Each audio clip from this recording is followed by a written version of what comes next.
hoje retomar a série sobre no livro de Eclesiastes.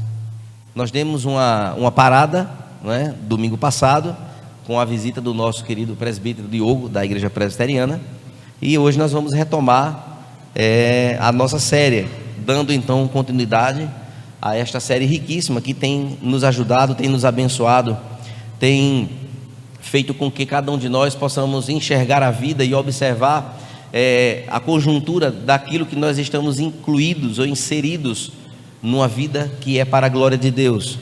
Então, dando continuidade a esta série, nós podemos já absorver ou vislumbrar ou entender, aprender algumas coisas, algumas constatações nesta caminhada que nós já andamos aqui bastante todos os domingos passados que temos aqui ministrado. A primeira é que o mundo debaixo do sol, irmãos, esse mundo que nós vivemos, em que nós vivemos, é um mundo quebrado, é um mundo falido, fumaçado, onde tudo é vaidade e é correr atrás do vento. Isso é uma constatação bíblica que nós já vimos no início do livro de Eclesiastes. Também temos como embasamento, constatação da nossa cosmovisão, é que a nossa visão quanto a este mundo incorpora a ideia de sermos muito otimistas quanto às coisas aqui na terra, as coisas que se vemos, as coisas que vemos, que nós apalpamos, as coisas que nós então construímos. Então a nossa visão ela é muito otimista nestas coisas e não nas coisas eternas. Podemos entender também que o tempo é o grande balizador e ordenador de todas as realizações das coisas aqui. E de fato, como nós temos utilizado o nosso tempo? Como é que nós temos então administrado o tempo que está ao nosso dispor? Podemos ter como constatação também que as nossas palavras e os nossos atos, eles geram inevitáveis consequências a serem colhidas. Aquilo que nós plantamos, também nós havemos de colher. E por último, nós encontramos a clara convicção de que a sabedoria não é uma questão de posse, mas é uma questão de caminho em que nós precisamos andar. Daí, irmãos, uma pergunta conclusiva, ela se estabelece ou se apresenta para nós. E qual seria essa pergunta? Como desfrutarmos então, em meio a tudo isso, da nossa própria vida? Eu lembro que na última ministração, no 8º sermão sobre o livro de Eclesiastes, nós trabalhamos um pouco nesta vertente. E as orientações de Salomão é que a nossa vida aqui, para ser bem aproveitada, precisamos então comer o pão com alegria, as nossas refeições. Precisamos também beber gostosamente o nosso vinho, ou seja, Deus de antemão se agrada das nossas obras, ou seja, desfrutar do nosso próprio trabalho. Nós também encontramos como um caminho a ser seguido no desfrutar desta vida aqui na terra, que nós precisamos viver com as nossas vestes brancas, ou seja, vestes de alegria e de santidade. Precisamos ainda gozar a vida com a mulher que nós amamos todos os dias da nossa vida, para aqueles que estão casados. Hoje vamos pincelar um pouquinho e domingo que vem um pouco mais, quanto à mocidade, quanto à juventude, né? E também nós encontramos como uma orientação para o nosso viver, desfrutando da vida que nós temos aqui, que nós precisamos fazer as coisas com toda a força que nós temos, quando Deus nos dá algo a fazer. Observando então, irmãos, tudo isso, alguma indagação, ela sempre surge. Nós somos tentados a fazer perguntas da seguinte forma: será que vale a pena tudo aquilo que nós fazemos aqui? Será que há de fato um sentido para isso? Será que de fato vale a pena construir, vale a pena lutar, vale a pena buscar? Será que de fato há uma recompensa a isso? E algumas coisas mais nós podemos desmembrar como questionamentos. Nós oramos, será que nossas orações elas têm sido atendidas? Ajudamos financeiramente pessoas, às vezes com dificuldades. Será que isso muda realmente a vida dessas pessoas? Será que nós, de fato, conseguimos alcançar alguém por meio da pregação do Evangelho? Evangelizamos. E será que, de fato, nós conseguimos ver mudanças significativas por meio da pregação do Evangelho? Então, nunca nós sabemos o que, de fato, há por trás dos nossos atos, daquilo que nós fazemos. Será que compensa construir isso aqui, melhorar o ambiente? Será que vale a pena abençoar alguém? Será que vale a pena virmos aos cultos de oração que muitos acham tão chato? Será que vale a pena orar por uma causa? Será que vale a pena investirmos nas vidas das pessoas, mesmo quando essas pessoas elas não reconhecem? Será que vale a pena? Então, são perguntas que nós sempre caímos nestas indagações e, meus irmãos, nós nunca sabemos. É verdade que há momentos em que conseguimos vislumbrar coisas que Deus está fazendo por meio do nosso trabalho, é verdade. Mas mesmo sem sabermos como de fato Deus usa o nosso trabalho para avançar o seu reino, mesmo sem saber de tudo isso, nós devemos continuar a orar, devemos continuar a servi-lo, devemos continuar a esperar nele, sabendo que nele, no Senhor, o nosso trabalho não é vão, conforme 1 Coríntios capítulo 15 e o verso 58. Observe ainda, irmãos, que o pregador Salomão, ele adota uma perspectiva em Eclesiastes, no capítulo que nós vamos refletir hoje, capítulo 11, não é? Em que ele nos anima e nos instrui a vivermos com ousadia, vivermos de fato, não permitindo que as incertezas da nossa vida nos impeçam de assumir riscos e também esforços por meio da fé, para a glória de Deus. A melhor parte, irmãos, da sabedoria espiritual não é a cautela, pois ela em excesso nos impõe medo, mas a coragem, por meio de Cristo, nos impulsiona a prosseguir. No livro que nós vamos ler hoje, no texto que nós vamos ler, Eclesiastes capítulo 11, do verso 1 ao 10, nós iremos então adentrar em um âmbito, em uma dimensão onde Salomão nos apresentará coisas incríveis para a nossa vida. E eu queria convidar você a abrir a Bíblia Sagrada em Eclesiastes, no capítulo 11 e os versos do 1 até o verso 10. Vocês têm alguma coisa ligada aqui?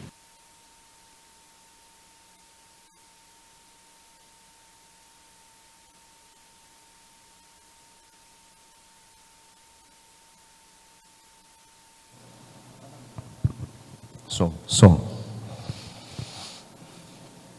Então o texto de Eclesiastes capítulo 11 diz assim: lança o teu pão sobre as águas, porque depois de muitos dias o acharás. Reparte com 7 e ainda com 8, porque não sabes que mal sobrevirá à terra. Enquanto as nuvens cheias derramam aguaceiro sobre a terra, caindo a árvore para o sul ou para o norte, no lugar em que cair, aí ficará. Quem somente observa o vento nunca semeará, e o que olha para as nuvens nunca cegará. Assim como tu não sabes qual o caminho do vento, nem como se formam os ossos no ventre da mulher grávida, assim também não sabes as obras de Deus, que faz todas as coisas.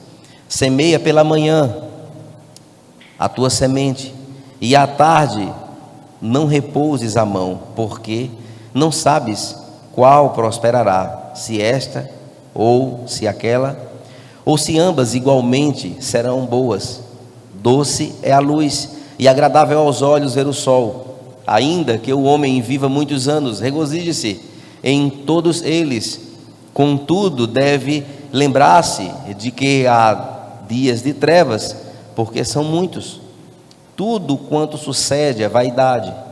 Alegra-te, jovem, na tua mocidade, e recreie-se o teu coração nos dias da tua mocidade. Anda pelos caminhos que satisfazem o teu coração e alegram aos teus olhos. Sabe, porém, de que todas estas coisas Deus te pedirá contas. Afasta, pois, do teu coração o desgosto, e remove da tua carne a dor, porque a juventude e a primavera da vida são vaidade. Amém? Grandioso Deus e Pai eterno, te louvamos, ó Deus, pela tua palavra. Que o Senhor nos abençoe nesta noite por meio dela, Que o Senhor, ó Deus, fale aos nossos corações, que sejamos, ó Deus, alcançados, Senhor, pelo Teu Santo Espírito, para que nossa mente seja iluminada, Senhor, a compreender aquilo que o Senhor tem a nos ensinar nesta noite. Que, ó Deus, a Tua palavra nos conduza e que possamos hoje sair daqui alimentados por ela. Esta é a nossa expectativa, Senhor, e a nossa oração, no nome santo do Senhor Jesus. Amém. Meus irmãos, caminhando para os finalmente, então, do livro de Eclesiastes, este penúltimo capítulo, capítulo 11, Salomão, então, começa a conclusão de sua análise no sentido da vida, na busca pelo sentido da vida. E aqui, então, ele apresenta para nós uma sequência de 7 maneiras de viver, dentro desses 10 versos que nós acabamos de ler. Então, 7 maneiras de viver debaixo do sol, de que então ele apresenta de acordo com as suas análises, que vão nos ajudar no nosso dia a dia. Salomão apresenta então aos seus ouvintes essas 7 maneiras de viver com um olhar positivo quanto à vida, um olhar animador quanto à vida aqui, um olhar que tem um otimismo aguçado, apresentado então em toda a sua análise, na busca pelo sentido da vida aqui. E isto, irmãos, nos ensina que a coragem, a ousadia e a confiança em Deus constrói uma cosmovisão de como positiva a vida deve ser encarada. É claro que muitas dificuldades nós enfrentamos no nosso dia a dia, muitas lutas nós travamos em toda a trajetória, coisas que nós perdemos, coisas que nós deixamos de ganhar, coisas que nós fracassamos na caminhada, prejuízos que às vezes nós colhemos de coisas que estava tudo indo dando muito certo. Mas em meio a tudo isso, o final, irmãos, é que ousadia, coragem, confiança em Deus deve construir em nós uma visão de mundo, de que a vida precisa ser encarada com otimismo, porque a nossa vida em Cristo é muito maior do que todas as conquistas e sucessos que a vida pode nos trazer. Então, se eu tenho Cristo em minha vida, eu tenho tudo o que eu preciso. Eu não preciso mais de outras coisas, mas eu preciso apenas de ter a minha confiança exposta nas mãos do Senhor. Observe ainda que em primeiro livro de Reis, no capítulo 2, versos do 1 ao 4, Davi, o pai de Salomão, ele dá algumas instruções a ele. Ele dá algumas instruções porque agora Salomão vai substituir Davi no reinado. E ele chama perto de sua morte e dá algumas orientações a Salomão. E o texto diz assim, o texto de 1 Reis, capítulo 2, versos do 1 ao 4, diz assim: quando se aproximava o dia da sua morte, Davi deu instruções ao seu filho Salomão: estou para seguir o caminho de toda a terra, ou seja, eu estou para morrer, ok? Então o texto continua dizendo: por isso, seja forte e seja homem, obedeça ao Senhor, o seu Deus, exige, ande nos seus caminhos e obedeça os seus decretos, os seus mandamentos, as suas ordenanças e os seus testemunhos, conforme se acham escritos na lei. Assim você prosperará em tudo o que fizer e por onde quer que fores, e o Senhor manterá a promessa que me fez. Que promessa foi essa que Deus fez a Davi? Se os seus descendentes cuidarem de sua conduta e se me seguirem fielmente de todo o coração e de toda a alma, você jamais ficará sem descendência no reino de Israel. E amados irmãos, são orientações fortes, mas animadoras para um rei que ia começar um reinado. Ele sabia já o caminho que ele iria seguir e aquilo que o aguardava caso ele agora fosse obediente ao Senhor, caso ele agora vivesse uma vida de acordo com a vontade do rei eterno, do Senhor. E quais então são essas 7 maneiras da gente viver que foram orientadas por Salomão dentro destes 10 versos que nós lemos? A primeira é que nós precisamos viver pela fé, precisamos viver confiante no Senhor, não confiante na poupança, na bolsa de valores, nas vendas, não confiante na esposa que pode chegar, bonita ou não, naquilo que nós vamos alcançar como um sucesso profissional, mas que a nossa fé, ela deve estar estabelecida como uma rota a ser seguida, confiantes em Deus. A segunda forma de viver, dando continuidade, é que nós precisamos viver onde o Senhor nos fizer pousar. Precisamos viver onde o Senhor nos colocou, independente de onde nós estamos, precisamos fazer a diferença. Em terceiro lugar, nós precisamos então viver sem hesitação, ou seja, sem indecisões ou com vacilação. Precisamos então entender que a vida também precisa ser vivida submissivamente, ou seja, obediente a Deus. E obedecer a Deus requer de nós atitudes, firmeza, renúncia daquilo que os nossos três inimigos apresentam para nós: a nossa carne, o mundo e o diabo. As propostas desses três inimigos precisam ser afastadas de nós, e nós precisamos então viver submissivamente a esse Deus. Precisamos ainda viver diligentemente, ou seja, alerta às oportunidades que Deus nos dá. Precisamos, em sexto lugar, viver com alegria, e aqui está envolvido um estado de contentamento no Senhor que nos fez, que nos criou e que nos tem dado tantas coisas e tem nos sustentado de pé até hoje. E por fim, precisamos viver uma vida, irmãos, com cuidado, uma vida cuidadosa, uma vida vigilante e com cautela. E assim, nós vamos começar então a entender e encontrar estas verdades no texto que nós lemos.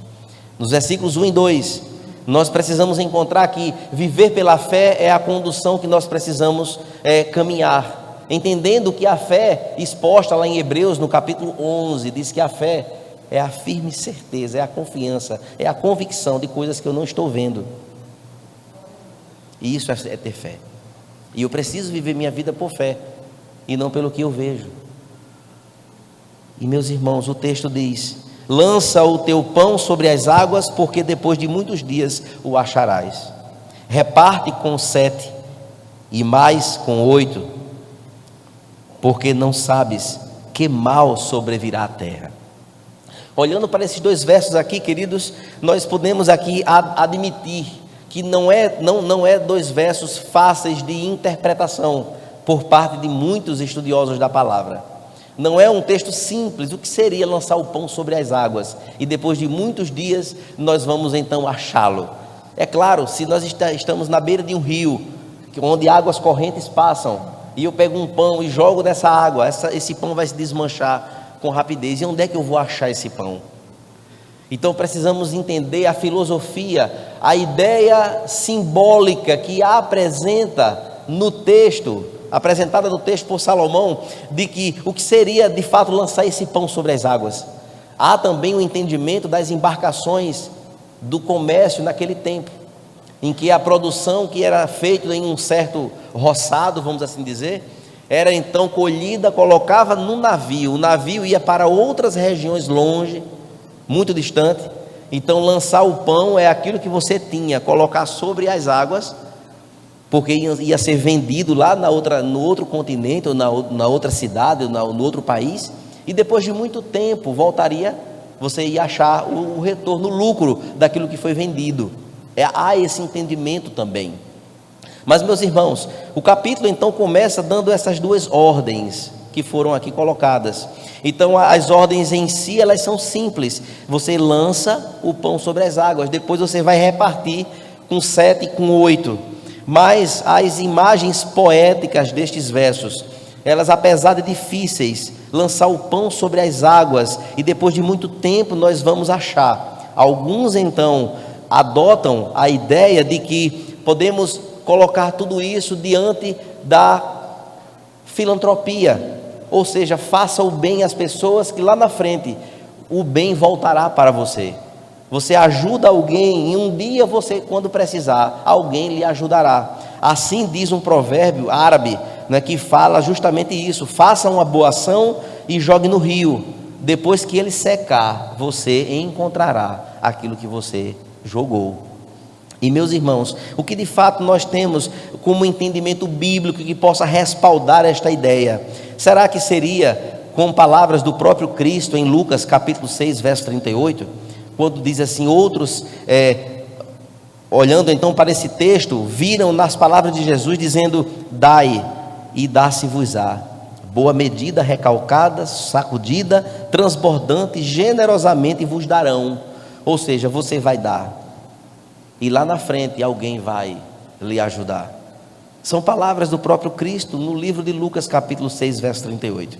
Semelhantemente, irmãos, repartir com 7 e com 8 mencionados neste verso, no verso 2, também pode trazer a ideia de que precisamos repartir aquilo que nós temos com pobres, com pessoas necessitadas. Então, um pão que dá para 4, dá para 5, dá para 6, dá para 7, ou dá para 8. Então podemos entender que a pegada de Salomão no entendimento desse capítulo é justamente trazer a ideia otimista de que você precisa confiar e fazer sem olhar a quem, como nós conhecemos um ditado da nossa região aqui. Faça sem olhar a quem, dê.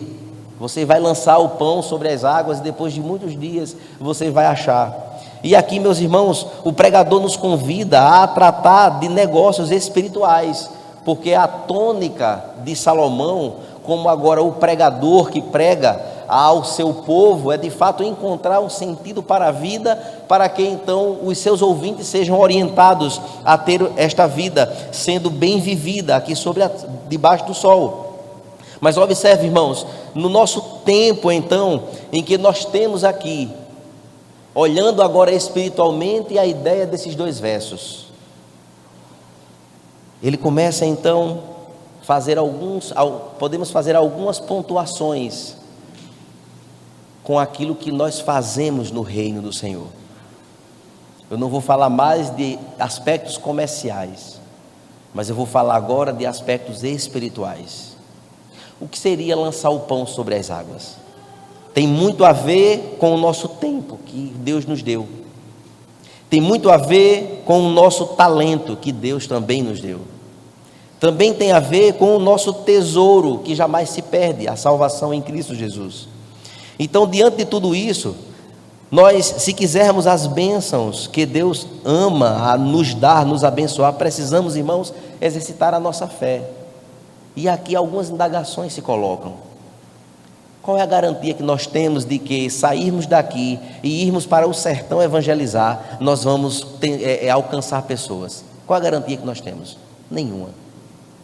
Qual é a garantia que você dá uma cesta básica para alguém, vai transformar a vida daquela pessoa, e ela vai ali encontrar a pessoa de Cristo naquela ação? Nós não temos essa certeza. Você é convidado a, orar por alguém, e você olha assim: eu vou orar, por quê? A pessoa está quase morrendo, eu vou orar. Será que o lançar o pão sobre as águas não seria de fato um ato de confiança no Senhor, e em fazer a obra dele, fazer com que o reino dele se expanda cada vez mais, e a partir de então, sem olhar o resultado, termos a certeza de que o Senhor nos abençoará lá na frente? Nós nunca sabemos aquilo que fazemos. Nós saímos da nossa casa para evangelizar naquele projeto Vida, que deu uma parada por conta também da pandemia. Às vezes a equipe evangeliza durante as 4 ou 5 semanas e nenhuma conversão ali acontece. Nós não sabemos o que ficou de semente plantada naqueles corações. Mas isso não deve nos paralisar. Isso não deve nos fazer com que nós recuemos. Muito pelo contrário.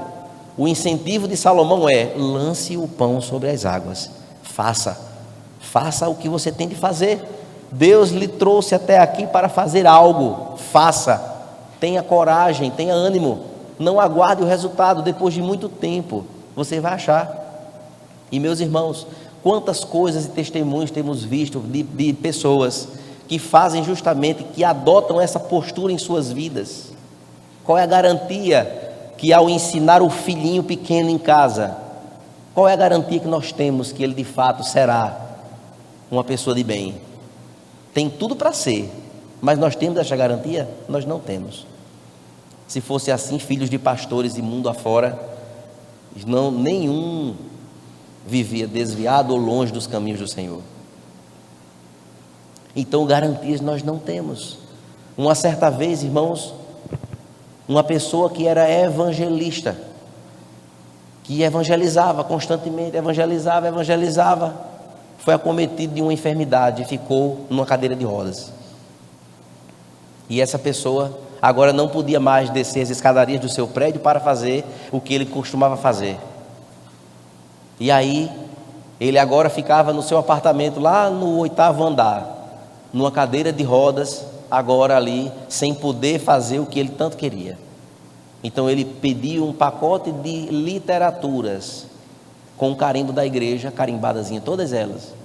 E todos os dias ele fazia uma oração, para que Deus usasse a vida dele para alcançar alguém.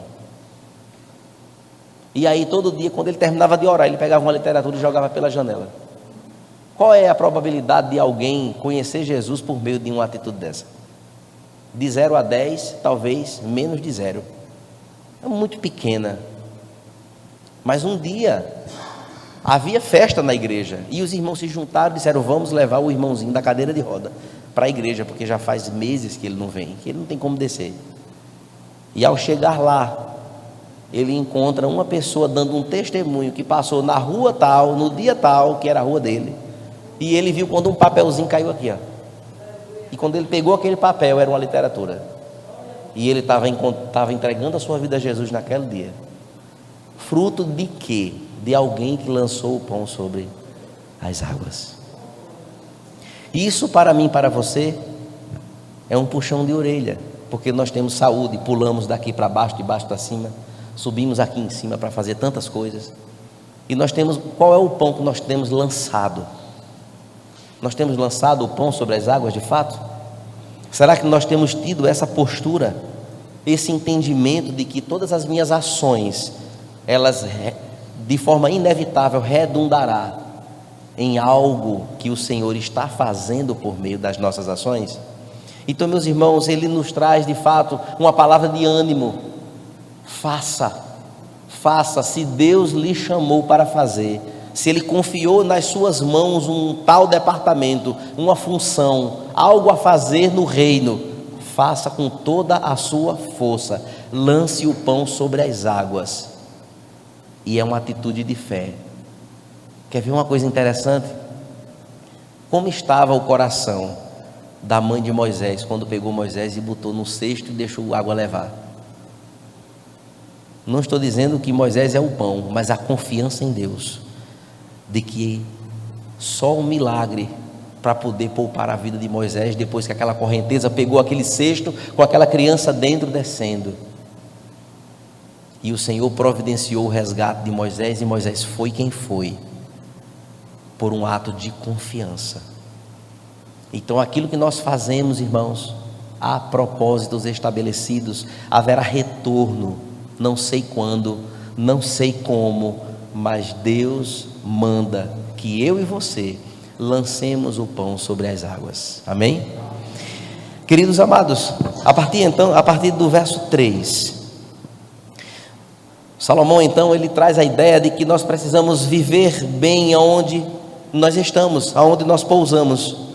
E diz assim o texto: estando as nuvens cheias, derramam aguaceiro sobre a terra, caindo a árvore para o sul ou para o norte, no lugar em que cair, aí ficará. Ou seja, ele traz a ideia de que essa árvore pode ser eu e você. Nós nascemos, não escolhemos a casa onde nós nascemos. O Senhor nos levou, poderia hoje nós estarmos nos Estados Unidos, na Europa, na Argentina, sei lá, mas o Senhor nos trouxe para onde?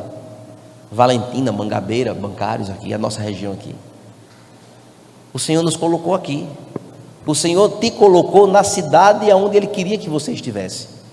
O Senhor nos colocou no local adequado, onde de fato há propósitos estabelecidos nas nossas vidas que honram o nome dEle, para a glória dEle. E aí, meus irmãos, a ideia então que Salomão traz é que algumas pessoas, incluindo também até cristãos, têm uma postura completamente diferente em relação a coisas espirituais. Eles temem tanto a fazer alguma coisa, que eles esperam condições perfeitas para fazerem a obra que Deus lhes atribuiu a fazer.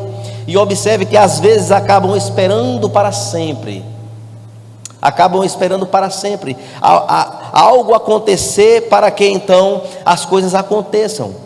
Quando ele diz então, estando as nuvens cheias, derramando aguaceiro sobre a terra, caindo então a árvore para o sul ou para o norte, no lugar onde cair, ali ficará. Ou seja, Deus é quem determina onde de fato as coisas devem ser colocadas. E quando ele fala de lugar, ele fala, irmãos, de fato, onde Deus nos colocou, onde nascemos. Se é numa casa simples ou sofisticada, se é numa rua boa ou numa rua esburacada, se é num lugar de uma vizinhança difícil ou não, não importa. O Senhor, Ele é quem estabelece essas coisas, e é lá onde nós devemos lançar o pão sobre as águas, é lá onde nós precisamos fazer a diferença, é lá onde nós precisamos estabelecer ou fazer aquilo que Deus então nos chamou a fazer. E aí, meus irmãos, não necessariamente no aspecto geográfico. Claro, o lugar onde eu moro é a geografia, o lugar onde eu estou é a geografia de Deus se estabelecendo em mim. Não, o texto não fala basicamente ou somente nos aspectos geográficos, mas também onde, em que estado nós estamos, em que de fato, onde nós estamos vivendo, nos relacionando, onde nós congregamos. Quem trouxe você até aqui? Eu não chamei nenhum, porque muitos aqui eu nem conhecia. Mas Deus, pelo seu Espírito, se encarregou de mover corações, desejos, anseios, para que hoje uma igreja tão bonita estivesse aqui reunida. Propósitos, Ele é quem sabe. É Ele quem determina essas coisas. É Ele quem estabelece, não sou eu, não é o ministério da igreja, não é o conselho da igreja, mas sim o próprio Deus. E onde nós estamos ou estivermos, precisamos fazer a diferença. E aí, meus irmãos, a grande verdade é que nós precisamos florescer onde nós estamos plantados, independente se as nuvens estão carregadas com seus aguaceiros. O Senhor, Ele conta comigo e com você. Olhando então para o primeiro verso, precisamos lançar o pão sobre as águas, e depois de muito tempo nós vamos achá-lo. Olhando então, irmãos, para o quarto verso, nós precisamos viver sem hesitação, sem vacilação, sem incertezas de quem é o Senhor. Observe, quem somente observa o vento nunca semeará. Que situação difícil. E o que olha para as nuvens nunca cegará. Observe, queridos, que aqui há uma omissão daquele então que vive apenas olhando para o tempo. O tempo está passando e a pessoa não se mexe, não se move, não busca, não quer crescer, não faz nada, fica só prestando atenção, e come, e dorme, e come, e não se mexe, não faz nada, e fica parado, e a coisa fica andando. As oportunidades chegam, não aproveitam as oportunidades, porque acha que a oportunidade não vale a pena, e assim vai, e vai vivendo, e esta não é a perspectiva. O pregador então nos dá uma advertência prática, irmãos, de que nós podemos aplicar a muitas situações da nossa vida. E como é então que nós reagimos quando as coisas parecem estar além do controle da nossa mão, ou algo ruim acontece? O que é que eu faço? O que é que eu devo fazer? Algumas pessoas ficam paralisadas com medo. Não, eu não quero, e usa estes artifícios para paralisarem. Não, eu não vou não, porque é muito difícil. Vá para o quartel. Não, eu vou não, porque lá eu sei, parece que é para comer galinha assim crua, eu não aguento, né? Então vá no cine. Não, vai ter que acordar de 5h30. Eu vou esperar na soberania de Deus. E fica nesta perspectiva, se acolha, se acosta a esse tipo de segurança. Mas o mesmo Deus que providencia e que nos dá e que nos abençoa e que faz prosperar, é o mesmo Deus que diz: quem não quiser trabalhar também não coma. É o que diz: vai ter com a formiga ao preguiçoso. É que o trabalho foi dado dado ao homem por Deus para nos abençoar. E qual é então a desculpa que nós temos? Precisamos então, irmãos, prestar atenção que o primeiro verso desta porção é de fato o núcleo de todo o restante. Eu preciso lançar o pão sobre as águas. A oportunidade é pequena, o salário mas aqui eu vou aprender, aqui eu vou desenvolver. Quem sabe daqui eu não consigo uma coisa melhor. E a pessoa simplesmente diz: eu não vou, só vou se for para ganhar tanto. Então fica difícil. E aí, meus irmãos, eu estou dando só aspectos práticos das advertências em que Salomão apresenta para nós. Então nós não podemos hesitar, não podemos, irmãos, andar sem definição. Qual é o norte? E eu acho muito engraçado quando então um pastor amigo lá do Rio de Janeiro, ele então, quando começou a namorar, que hoje é sua esposa, o seu pastor, que era o pai da moça, disse assim: o que é que você pensa do futuro? Onde você quer chegar para você namorar minha filha? É uma pergunta boa para quem é pai aqui de moça, né? Quando chegar os rapazinhos, os irmãozinhos lá, a pergunta muito maravilhosa: o que é que você tem como objetivo de vida para poder casar com minha filha? É uma pergunta muito boa, não é? Porque a pessoa: não, eu vou ver, eu vou estudar, eu vou ver aí, vou atrás dos currículos e tal. Ih, meu amigo. E assim, irmãos, é no reino de Deus também. O Senhor é um Senhor exigente. Deus nunca foi atrás de quem é preguiçoso para fazer as coisas. Deus nunca foi atrás de alguém desocupado. Já que tu está desocupado, vem para cá, faz aqui alguma coisa. Não, não. Ele contou com quem era ocupado até o pescoço, de ocupação. Incrível, não é? Moisés foi chamado, ele estava lá no deserto, cuidando de animais. Não é verdade? Mas foi com ele que o Senhor contou. O Senhor contou com Lídia, que era uma empresária, costurava, cuidava de roupa, de pano, e foi com ela que o Senhor contou também. O apóstolo Paulo, ele era um servidor oficial daquele tempo, trabalhava e fazia muita maldade, mas foi com quem o Senhor foi lá, mudou aquela situação e fez com que agora ele abrisse mão de tudo para estar. Os discípulos de Cristo, quantos desocupados e desempregados tinha?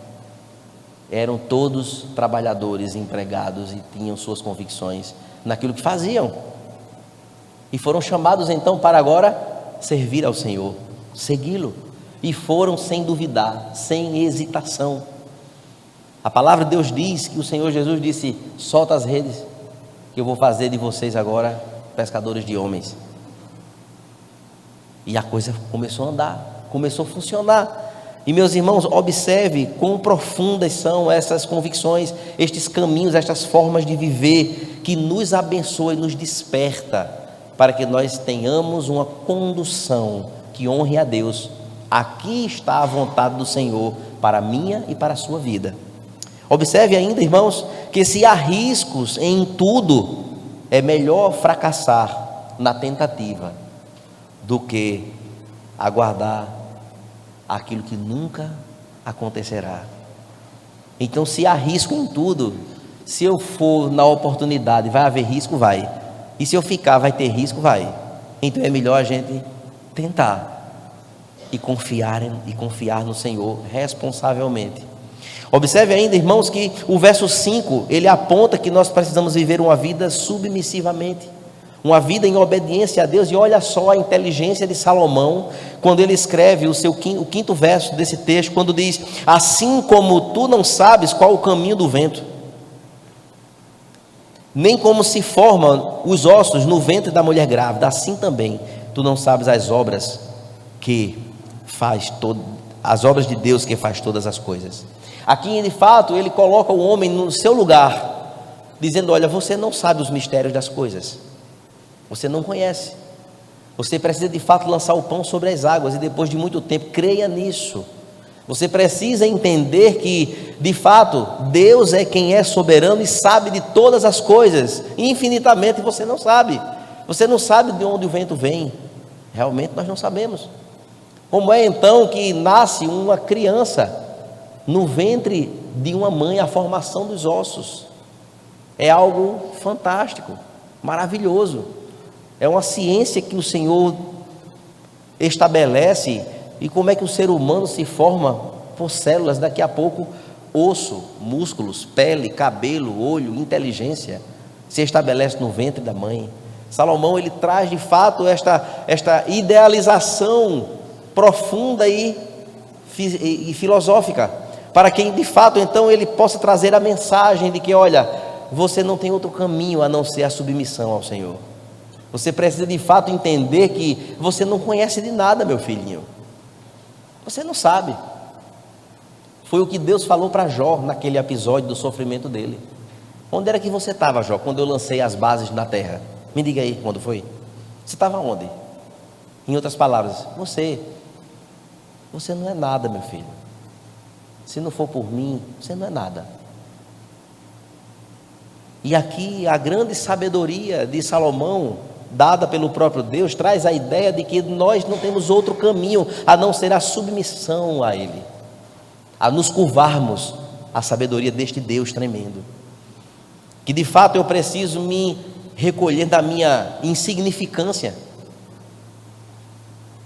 e em achar que eu sou muita coisa, quando na verdade quem é Ele. Nós somos apenas meros lançadores de pão sobre as águas. Isso é o que eu devo fazer, é a minha ordenança, aqui o Senhor nos deu. E observe, irmãos, que então nós podemos conhecer o plano geral de Deus. É verdade, o plano geral de Deus é que Deus criou todas as coisas. Deus então estabeleceu a sua palavra, onde nela Ele se revela, e aqui conta-se então como tudo aconteceu, porque nós não estávamos naquele tempo, quando então Deus manda o seu Filho morrer na cruz, pelos nossos pecados, para que nós agora tenhamos direito à salvação, e sejamos recebidos por Ele como filhos, e não como criaturas mais, mas agora como filhos, e a certeza de que um dia Ele voltará para nos buscar. Esse plano geral nós conhecemos, nós sabemos disso. Nós conhecemos de fato toda essa conjuntura no âmbito geral, mas para além do nosso conhecimento, são os trabalhos detalhados de Deus, os quais nós não conhecemos. O que foi que Deus fez para que você tomasse tal decisão de hoje poder estar aqui? Quem é casado aqui, o que foi que o seu cônjuge fez, que Deus mostrou para você, para que você agora se interessasse pelo cônjuge e tudo desse certo e você casasse? O trabalhar de Deus nós não conhecemos. Quer ver um exemplo? A vida de José. Para José ser governador do Egito. Aí a gente, depois que conhece a história, não tem um caminho mais simples não, do que ser vendido, ter que enganar o pai. Os irmãos enganaram o pai. Aí agora ele vai para uma terra que nem o idioma dele ele sabe falar, e quando chegar lá, a mulher do homem lá vai e quer atacar o rapaz foge, termina na cadeia, da cadeia que vai lá para o palácio, para ser agora o governador, para poder acolher o povo de Deus futuramente, para que não morressem de fome. Deus dá inteligência a José. Aí eu começo a olhar agora panoramicamente, será que não tem uma forma melhorzinha não? Mas o Senhor é quem precisava trabalhar no coração do pai, no coração dos irmãos, no coração do próprio José, para que ele não se ensoberbecesse e saber de onde ele veio e para onde ele estava agora, para que ele pudesse honrar a Deus. Então todos os processos detalhados de Deus nas nossas vidas nós não conhecemos. Eu nunca pensei na minha vida ser pastor desta igreja, eu não sabia. Muito pelo contrário, quando eu era pequeno, que eu via meu pai com as lutas dele, eu dizia, olha, eu quero ser tudo, Jesus, menos pastor da igreja. Jesus disse assim, eu vou levar em consideração o que você está dizendo já já. E aí Deus vai conduzindo, e conduz, e traz, e empurra para lá. Aí me bota num funil, não tem, funil só tem uma saída, saio por ela. Aí eu caio numa bandeja, a bandeja puxa para cá, peneira, cai só o pó, vem para cá, queima aqui, assa, vira para cima, bota, lá vai, daqui a pouco pronto, onde é que eu estou? Onde eu estou? Assim, irmãos, é tudo na nossa vida, tudo. É um caminho que não tem como fugir. Então eu preciso viver submissivamente a esse Deus. Nós não precisamos tentar adivinhar, irmãos, o agir de Deus, nós não vamos conseguir. Nós não conseguiremos entender ou prever o que é que Deus vai fazer para que as coisas aconteçam na nossa vida. Ele é o suficiente para saber o amplo aspecto do seu próprio plano. E isso é tremendo. O universo, irmãos, está cheio dos mistérios de Deus. Estão cheios dos mistérios em todas as áreas, seja na ciência, seja na política, seja na civilização, na antropologia, na teologia. Em todas as áreas da vida existem mistérios de Deus que a gente procura uma explicação e não tem. Por que o Covid-19? Por que isso? Por que morrer tantas pessoas? Obrigar os irmãos a ficarem todos com um acessório a mais, não é? No rosto agora. Por quê? Por que não tem uma vacina logo de cara rápido? Deus tem seus propósitos estabelecidos e isso não fugiu, irmãos, do comando de Deus. Nada foge do seu controle. Amém? E assim, irmãos, é a nossa trajetória. Observe então, porque de fato Ele tirou aquilo que nós esperávamos. O Senhor tirou de nós lá de casa uma filha que a gente queria muito. Muitos irmãos aqui conhecem a história. Por que Deus fez isso? Eu não sei até hoje. A gente procura uma resposta aqui, uma resposta ali, a gente se conforma, Deus conforta, mas Ele determinou: na sua casa não tem menina. Só me resta dizer: está certo, Senhor. Amém. Quem sou eu para questionar alguma coisa, para dizer o que tem que ser e o que tem que não ser? E assim nas nossas vidas, eu tenho certeza que em muitas vidas aqui, muitas coisas que estavam assim, já chegando na mão, deu um vento, virou fumaça. Não tem explicação. Quantas coisas nós planejamos e projetamos, e quantas coisas nós não queríamos, e Deus nos dá. Não, eu não queria isso não estava no meu plano isso aqui, e Deus nos dá. Porque Ele é quem é o soberano, é Ele quem não tem como ser diferente. A submissão a Ele precisa ser nesta envergadura, irmãos. E isso é fácil, como seres humanos, admitirmos isso? Precisamos de fato ser servos tementes a Ele em tudo, para procurar encontrar o caminho de compreensão de todas as coisas que Deus faz. Por que então nossas orações elas demoram tanto para serem respondidas e às vezes nem são? Oramos. Eu tenho uma cunhada que está vivendo um dilema grande em casa familiar, com uma filha. Quanto mais ela ora, mais coisas do que ela não quer acontece. E ela disse essa semana: Ivan, eu não sei mais como orar. O que é que eu vou pedir a Deus agora? Eu não sei. Porque quanto mais eu me ajoelho na minha casa e oro, mais difícil ficam as coisas. O que é que eu faço? Eu digo: minha filha, só há um caminho. Continue clamando ao Senhor. Continue aos pés do Senhor. E confie na misericórdia dEle. Faça a sua parte. Lance o pão sobre as águas. E deixe que o resto, Deus é quem faz. Não tem outra resposta. E aí, meus irmãos, mas existe também mistérios felizes, e inclui também mistérios da nossa própria salvação. Observe então o grande amor de Deus em mandar o seu Filho morrer numa cruz, para que nós pudéssemos não estar no lugar dele e termos a salvação. Mistérios felizes para nós. Nós teremos uma vida eterna que não tem fim, nos braços do Senhor, onde choro e tristeza não entrarão lá, onde reina a justiça para todo sempre. Você tem noção o que será esse céu? Esta bênção que nos aguarda e que nós precisamos de fato estar lembrados todos os dias daquilo que Deus fez por mim, por você. O que foi que Deus viu em você?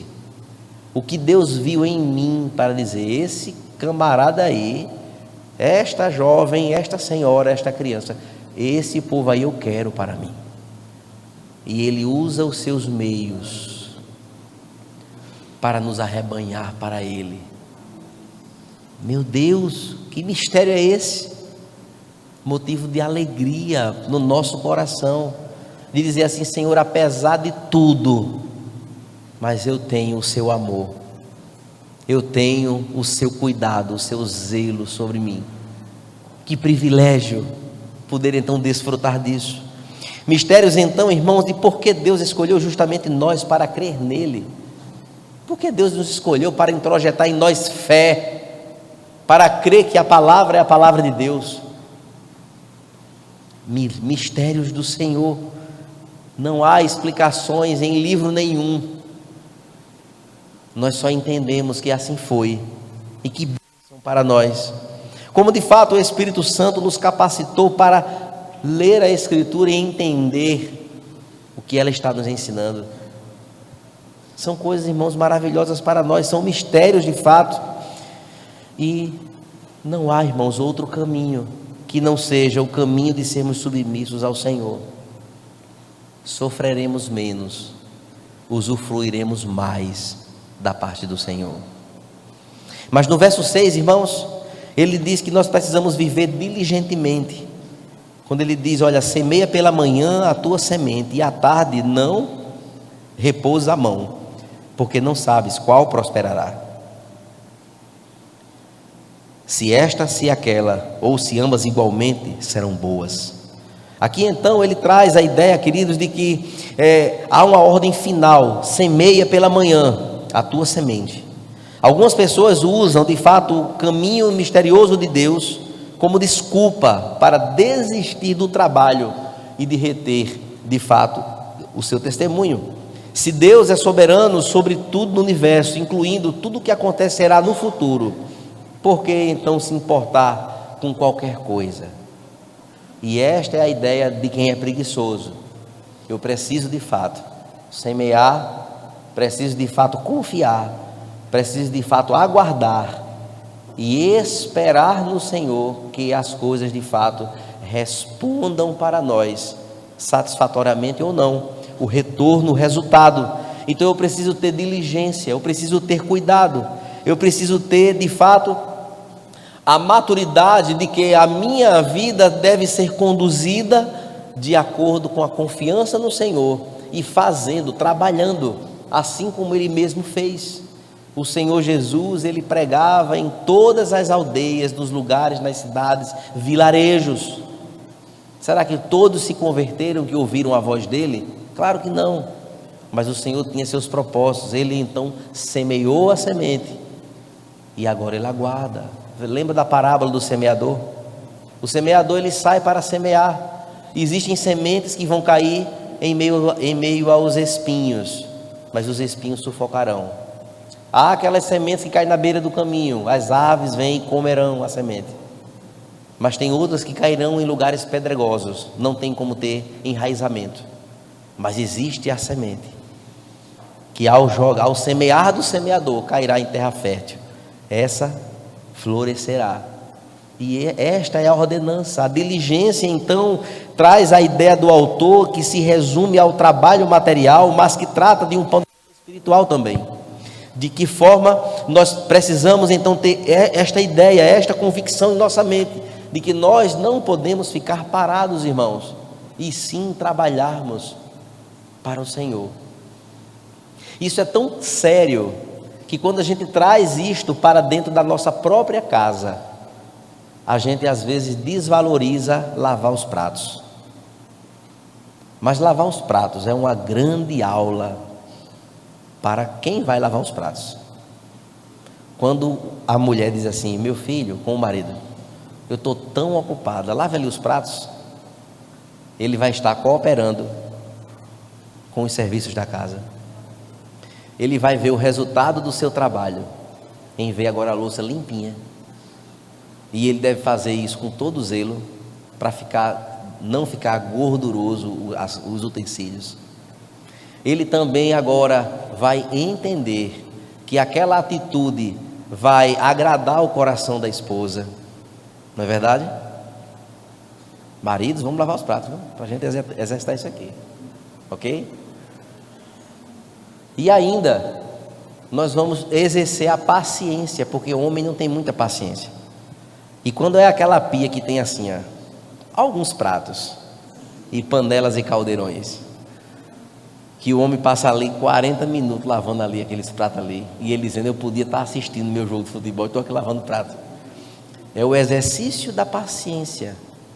Mas no fim das contas, a esposa vai estar de bem, feliz, não é? A sua paciência foi ali exercitada e ficou agora tudo limpinho para que seja usado para fazer novas refeições. Entende, irmãos, que em tudo se encaixa um trabalhar de Deus na nossa vida? Isso eu trouxe só um exemplo, eu podia citar aqui vários para a gente amanhecer o dia aqui, mas não é a proposta ficarmos aqui a noite toda. Mas mesmo, irmãos, não tendo certeza absoluta como tudo irá funcionar na nossa vida, faça de tudo para servir a Cristo, no mundo que precisa desesperadamente do Evangelho. É esse mundo que nós vivemos. Trabalhe muito para o reino, desde cedo até mais tarde, até a velhice. E ver uma pessoa idosa trabalhar no reino é algo extremamente incrível. A pessoa já está aposentada há muitos anos lá na frente, mesmo assim, é aquela pessoa que está ali no evangelismo, na oração. É o cumprimento do que a palavra diz, que mesmo depois da velhice, mesmo depois dos cabelos brancos, ainda darão muitos frutos. Precisamos então entender, irmãos, que o serviço ao Senhor precisa ser feito por nós, e precisamos com isso aproveitar ao máximo o tempo que o Senhor nos oferece aqui, no nosso dia a dia de trabalho. Depois entregue a Ele os resultados, sabendo que Ele usará o seu tempo, de fato, da forma que Ele melhor achar, para a glória dEle. Então semeamos a palavra quando lemos, quando estudamos e quando memorizamos para nós mesmos. Nós estamos ali semeando no nosso coração. Nós também semeamos a palavra quando nós ensinamos aos nossos filhos a hora de dormir, a hora da refeição, a hora de acordar. Estamos ali semeando a educação.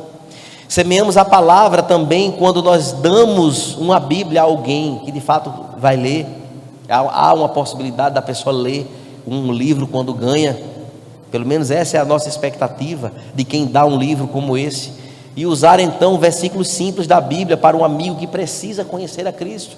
Isso é semear. E nós precisamos, irmãos, ser estes semeadores. Precisamos de fato entender que semeamos a Bíblia quando nós levamos para a prisão a palavra de Deus, para que ali então seja conhecida por aqueles que estão ali aprisionados. No projeto de Santa Luzia, a gente foi na cadeia e tinha lá acho que 7 ou 8 aprisionados, e ali nós realizamos um culto ali. Houve muito quebrantamento de quem estava preso, houve muito choro. Houveram acho que 2 ou 3 que disseram lá, manifestaram o desejo de entregar as suas vidas ao Senhor, e naquela ocasião nós damos uma Bíblia para cada um deles. Eu não tenho nenhuma notícia, resultado de que alguém ali saiu da prisão e continua nos caminhos do Senhor, mas quem é que vai saber? Deus sabe de todas as coisas. A nossa semente foi lançada, agora é com Deus. Eu espero um dia voltar a Santa Luzia, de repente, estando num culto lá, alguém se apresenta e diga: pastor, naquele dia eu estava na prisão. E a gente vai ver ali o resultado de um pão que foi semeado. Amém? Então nós somos animados a ser assim, irmãos. Semeamos a palavra quando nós apoiamos a sã doutrina em nossa própria congregação. Quando nós lemos aqui o Catecismo de Heidelberg, que traz para nós conteúdos balizadores, estruturas da nossa fé. Quando nós então lemos isso aqui, mas não fica só na leitura, assim como o Tiago diz, não sejam somente ouvintes, mas praticantes. Quando essas convicções elas residem no nosso coração de tal forma, claramente a crermos e fazer valer e viver de tal forma, isso mudará radicalmente a nossa vida, mudará totalmente nossa perspectiva de igreja, de servos e do Deus a quem nós servimos. Mas no verso 7 e 8, irmãos, eu estou finalizando. Aí traz uma coisa que é tremenda. viva com alegria, meu filho, viva com alegria. E nós falamos no nosso último sermão, há 15 dias atrás, sobre isso. Tem tudo a ver com contentamento. Você é contente com a vida que Deus deu a você? Esta é a pergunta. Você é contente com o seu cônjuge que Deus te deu? Você é contente com seus filhos? Você, filho aqui presente, pequeno ou grande, você é feliz com os pais que Deus deu a você? Esta é a grande pergunta. Você é satisfeito com aquilo que tem chegado à sua mesa? Esta é a grande pergunta. E queridos, os versos 7 e 8 diz assim: doce é a luz e agradável aos olhos ver o sol, ainda que o homem viva muitos anos, regozije-se em todos eles. Contudo, deve lembrar-se de que há dias de trevas, pois são muitos os dias. Tudo quanto sucede é vaidade. Eclesiastes, irmãos, então, pode ajudar tanto aos jovens quanto aos idosos, mas também aqueles que vivem no meio, nem jovem demais, nem idoso demais. Ele começa então agora a trazer de fato um ensinamento para que nós precisamos celebrar com alegria a vida em qualquer idade. Mas ele é também bastante franco, dizendo que, como os dias são muitos na nossa vida aqui, existem dias de trevas, e eu sei que todos nós aqui já vivemos dias assim, dias difíceis, dias em que as coisas começam, parece, a virar fumaça, dias em que a nossa perspectiva de vida, ela começa a ser colocada em xeque, por conta de situações e circunstâncias. Mas a palavra aqui é de ânimo, a palavra aqui é de que doce é a luz, o primeiro chamado a regozijar-se da bondade da vida, mesmo sabendo que a vida é vaidade. A maneira certa de reagir e de regozijar e nos alegrar é que nós devemos louvar a Deus pela bondade da vida. Ele nos deu vida, estamos respirando, ultrapassamos o Covid-19. Deus nos sustentou o emprego, tirou de alguns, mas abriu portas de outra forma.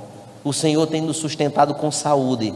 O Senhor tem nos feito acordar pela manhã, trabalhar, chegar em casa à noite, e está todo mundo em casa, todo mundo certinho. Amém? Se é pão, se é tapioca, se é cuscuz, sei lá o que for, está na mesa, nos alimenta. Amém? Nos abençoa, nos ajuda. E isso é motivo de gratidão e louvor a Ele. E meus irmãos,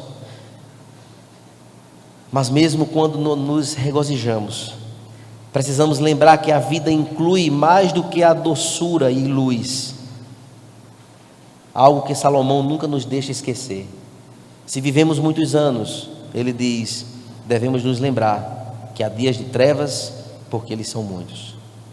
Eclesiastes também nos oferece, irmãos, neste ponto, uma visão realista da vida, que se alegra com prazeres felizes, prazeres que Deus nos deu, Deus nos dá. E de fato nós precisamos viver bem cada um deles, mesmo em meio a tristezas ocorrentes. O livro, ele se recusa finalmente a nos mostrar nada menos do que uma vida como de fato ela é. E o salmista, o pai de Salomão, ele disse uma coisa importantíssima no Salmo 90 e o versículo 12, que quando geralmente eu desejo feliz aniversário para alguém, eu sempre cito este verso. Ensina-nos a contar os nossos dias, para que possamos ganhar um coração sábio. E este deve ser o nosso lema.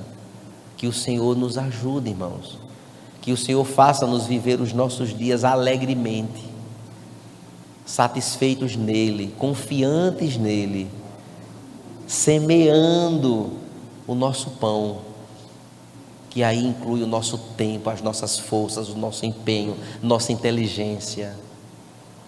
E aí, meus irmãos, eu sou tão suspeito de falar dessas coisas, porque uma das coisas que eu mais vejo são jovens e adultos que se envolvem na obra do Senhor, e Deus lá na frente começa a honrar essas pessoas de uma forma especial.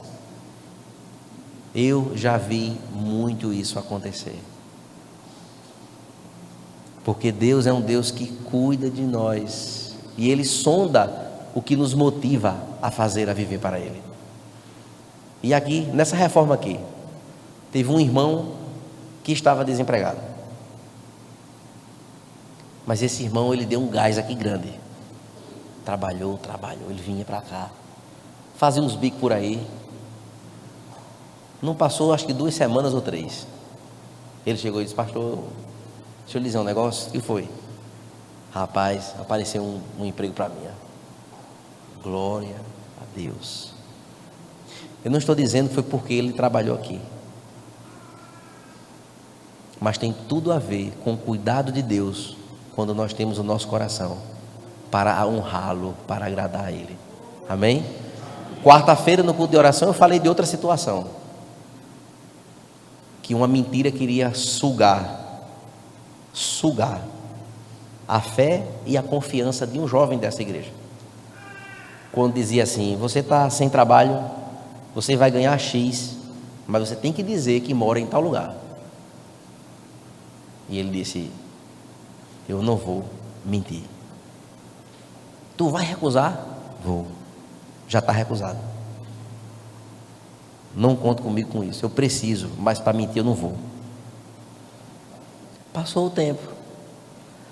Deus não abriu uma porta não, abriu uma porteira para o rapaz. Amém? E o nome do Senhor foi exaltado. Essas coisas, irmãos, são convicções que Deus então coloca, circunstâncias que o agir dele se estabelece na vida de quem teme a Ele. E este é o grande recado para nós hoje aqui, diante desta conjuntura de Eclesiastes. Cada dia, irmãos, é um novo presente que Deus nos dá. Amém? É um presente que Ele nos deu hoje. Amanhã, eu creio que a gente vai estar todo mundo vivo para mais uma semana de trabalho, de luta, de conquistas, de dificuldades também, desafios. Mas eu tenho certeza que Deus está no controle de todas as coisas. Amém? O verso 9 e 10 para encerrar. Viva com cuidado, jovem. E eu queria fechar. É tão bom falar para os jovens, não é? Porque é uma turminha que está dando os primeiros passos, né? Assim, vislumbrando a vida, as coisas, muitos acontecimentos importantes para acontecer à frente. E como é que então Salomão ele finaliza aqui? Ele diz: alegra-te, jovem, na tua mocidade, e recreie-se o teu coração nos dias da tua mocidade. Anda pelos caminhos que satisfazem o teu coração. Cuidado que não é só até aí não, viu?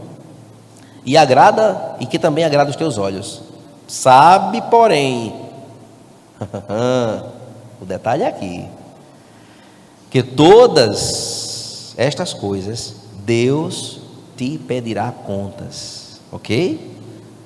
Então aqui não é cheque em branco para fazer o que der na telha e fazer as coisas, não. Cuidado, preste atenção. Existem coisas que alegram o nosso coração, sim, que são legítimas e louváveis ao Senhor, sim, mas também tem coisas que alegram o nosso coração no viés da nossa inclinação carnal. Aí Deus ele irá pedir contas a cada um de vocês, e de mim, que eu já passei dessa fase, né? Prestem atenção, tenham cuidado.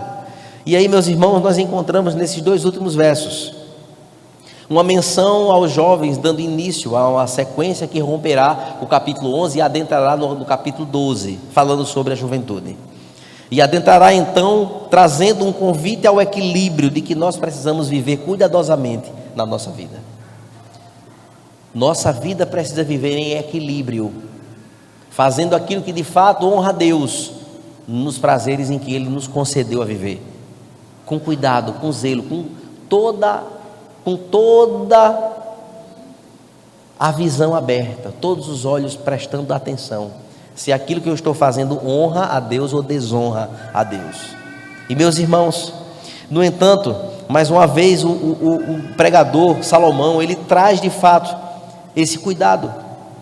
Ele apresenta então, ele sabe que os jovens, eles há de enfrentar muitas tentações, muitas, É a tentação da droga, é a tentação do sexo antes do casamento, é a tentação da arrogância, é a tentação da desobediência aos pais, é a tentação da mentira para dizer ao pai que vai para um lugar e está indo para outro lugar, é a tentação das más companhias, é as tentações em muitas outras áreas que o jovem ele está susceptível, ele está ali à disposição.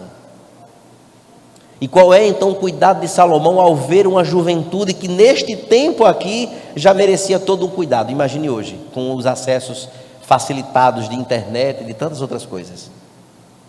A ideia então de Salomão é um cuidado, é um zelo de que ele acredita que Deus de fato é um juiz justo, que de fato pedirá contas daquilo que nós fazemos, aquilo que você jovem faz, que desonra a Deus, que faz escondidinho, que nem seu pai nem sua mãe sabe, mas que você está ali assistindo no seu telefone, que você está fazendo nas escondidas. Deus está vendo todas as coisas e Ele cobrará, Ele pedirá contas de tudo que nós e que vocês fazem. E isto é a palavra de Deus quem está trazendo para nós nesta noite, irmãos. Então, precisamos então entender e lembrar que toda vez que nós seguimos o nosso coração e fazemos que o nosso parece bom, talvez de responder a Deus pelo que fazemos tenha um peso acentuado nas nossas atitudes. O livro de 1 João capítulo 2 verso 16 diz: principalmente aos jovens deveriam estar atentos à concupiscência da carne, à concupiscência dos olhos e à soberba da vida. Observe bem isso. Isso aqui tem tudo a ver com o interior de cada um dos jovens. Porque o jovem chegar na igreja, canta, toca, bem vestido, tudo certinho. Quem conhece o coração intimamente é o Senhor. Então, pode esconder todo mundo, filhinho, viu? Pode esconder de quem você quiser. Do Senhor nós não escondemos nada, porque Ele vê tudo. Ele conhece intimamente todas as coisas. Mas viver sabendo que Deus trará julgamento sobre os maus atos não deve ser motivo para você que é jovem, viver assustado de forma alguma, mas sim para viver em gratidão a Ele e aceitar o convite ao equilíbrio que Ele então apresenta por meio da sua graça. Nós temos liberdade, mas o que é que eu tenho feito com essa liberdade? Eu tenho honrado a Deus ou tenho desonrado ao Senhor? Eu tenho usado todos os meios que estão à minha disposição para agradar a Deus ou para envergonhar o Evangelho de Jesus? Então regozijem-se, jovens, responsavelmente. Você que está me ouvindo, você está entendendo claramente o que eu estou dizendo. Até os menos jovens aqui presentes. Precisa viver responsavelmente. Desfrute dos prazeres da vida, mas não de forma pecaminosa. Celebre o dom da juventude, mas ao mesmo tempo siga o mandamento de Deus de fugir, outro sim, das paixões da mocidade. Em 2 Timóteo capítulo 2 verso 22 diz: segue a justiça, a fé, segue o amor e segue a paz com os que de coração puro invocam ao Senhor. Eu quero concluir então esta reflexão dizendo que o convite ao equilíbrio é um convite da graça, extremamente colocado pelo próprio Senhor, porque a graça nos convida de fato a esse equilíbrio, a viver de fato de acordo com as expectativas daquilo que nós lemos hoje aqui. Então, pelo sacrifício de Cristo, nós somos livres, irmãos. Nós temos liberdade de vivermos, de comermos, de bebermos, de andarmos, de caminharmos, de nos relacionarmos. Mas se em qualquer uma dessas áreas eu quiser pecar, a carne ela está pronta para pecar. Se eu não tiver uma vigilância pelo Espírito de Deus, pela sua palavra. Os convites estão por aí, mas o retorno ao equilíbrio é de fato aquilo que Salomão traz nas entrelinhas. Pelo sacrifício então de Cristo, nós temos toda a liberdade, mas existem regras, irmãos, a serem cumpridas por meio da graça. Uma vida de leitura da palavra, uma vida de oração e uma vida de congregação são parâmetros que o Senhor estabeleceu para o nosso crescimento. E isso de fato é buscarmos viver este equilíbrio, fortalecermos este equilíbrio, a vivermos de forma inculpável ou irrepreensível diante do Senhor. É me alegrar plenamente em Jesus, para que Ele seja mais glorificado, como diz o pastor americano John Piper. E é viver em sabedoria, porque reconheço a importância do sacrifício de Cristo na cruz por mim, pelos meus pecados. Viver sabendo que Deus trará julgamento sobre todos os atos, não deve de fato me assustar, mas deve de fato dizer: eu estou tranquilo, papai, eu não vou ter que passar por esta cobrança, porque o Senhor há de cobrar. Portanto, lancemos o nosso pão sobre as águas, e depois de muito tempo nós o acharemos. Amém? Depois de muito tempo nós vamos ver as obras das nossas mãos.